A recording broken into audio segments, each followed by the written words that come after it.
In this video, I'll show you how to create a passing by transition in DaVinci Resolve using a simple animated mask in Fusion. Start on the Edit page and place your passing by clip on top of the clip you want to transition into. Trim the lower clip so it starts slightly before the transition point. Select the top clip and switch to the Fusion page. Move the playhead to just before the subject blocks the camera.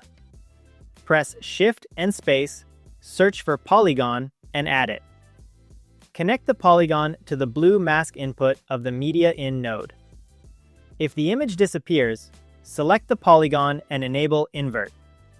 With the polygon selected, draw a mask around the subject.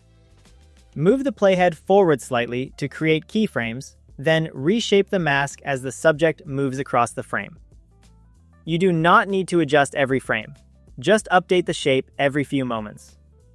It usually looks better to mask a bit more rather than too little. Once the subject is fully out of frame, make sure the mask covers the entire image.